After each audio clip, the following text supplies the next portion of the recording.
मित्रों नमस्कार। कटनी अतीत दर्शन के 5वें अंक में आपका स्वागत है। मैं कमल राज अग्रवाल।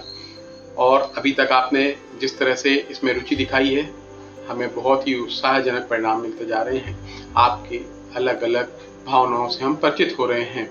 और अब जैसा कि हमने वादा किया था कि हम बताएंगे उस स्थान के बारे में जहां कटनी शहर में, कटनी जिले में भगवान शिव खुद जन्म लेते हैं।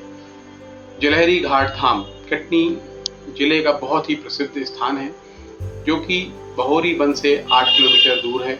और यहाँ पर भगवान शिव खुद जैसे हम बच्चों के रूप में जन्म लेते हैं, उसी तरह वहाँ पर जन्म लेते हैं। वहाँ पर आप जाएंगे तो देखेंगे चट्टानों में जगह जगह स्पॉट दिखेंगे।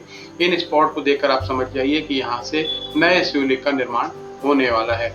कुछ जगह पर आपको बड़े शिवलिंग के दर्शन होंगे, जो कि जमीन से बाहर आने वाले हैं। कहीं कहीं वो बाहर आ चुके हैं। ऐसे सैकड़ों शिवलिंग वहां पर रखे हुए भी हैं, जिन्हें एक कतार में रख दिया जाता है।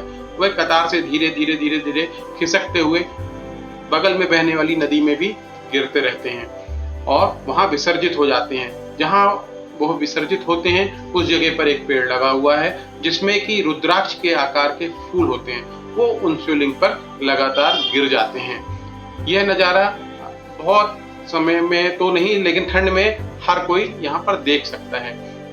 महाशिवरात्रि में यहाँ बहुत बड़ा मेला लगता है, जिसमें कि शिव की बारात यहाँ से प्रारंभ होती है और वह रूपनाथ तक जाती है, जिसमें 150 लोग भूत प्रेत के रूप में उसमें शामिल होते हैं। और यह बारात गांव-गांव से होते हुए बहोरी बंद होते हुए रूपनाथ तक पहुंचती है, जहां पर शिव और पार्वती का विवाह संपन्न होता है। और इस विवाह के हजारों लोग साक्षी होते हैं और यह विवाह वहां पर संपन्न होता है, रात भर चलता है और उसमें संगीतमय वातावरण के साथ इस विवाह को हम संपन्न होते वहां पर देख सकते हैं। अब बहोरी बंद का जिक्र हुआ तो एक चीज और बता दें कि बहोरी बंद में जैन मंदिर, बहुत प्राचीन मंदिर वहां पर स्थापित है, भगवान शांतिनाथ का। इसकी मूर्ति 10वीं सदी की है, लेकिन बीच के काल में यह वहां के एक तालाब में किसी कारणवश गिर गई या लुप्त हो गई थी, जिसे 1940 तक लोग धोबी घाट के रूप में इस्तेमाल करते रहे। और बाद में जब उस स्थान पर सूखा पड़ा तो यह मूर्ति लोगों के ध्यान में आई और लोगों ने उसे खनुआ देव नाम दिया।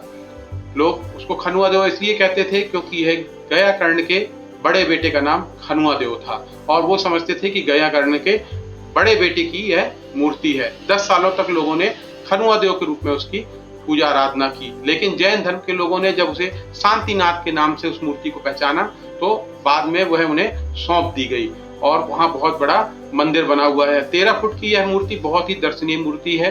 ग्रे कलर की यह मूर्ति है, जिसमें 7 लाइनों में एक शिलालेख भी हमको वहां पर देखने मिलता है। इस शिलालेख से ही हमें मालूम चलता है कि गया कर्ण के समय में यह मूर्ति यहाँ पर स्थापित हुई थी। जिन जैन संघों ने यह मूर्ति स्थापित की थी, उन जैन संघों का नाम भी उसमें और आचार्यों का नाम भी उसमें लिखा हुआ है। गया कर्ण वही राजा थे, फेमस राजा हैं, जिन्होंने बिलहरी में गया कुंड भी बनवाया हुआ था। आज के अंक में हम यहीं तक जानकारी दे रहे हैं। अगले अंक में हम आएंगे और आपको बताएंगे कि कटनी में ऐसा कौन सा संगीतकार पैदा हुआ था जिसने कि किसी नाचती हुई नर्तकी को देखकर बेताला कह दिया था और उससे यह बताया था कि उसके पैर के किस घुंघरू के छंद में एक घुंघरू टूट गया है।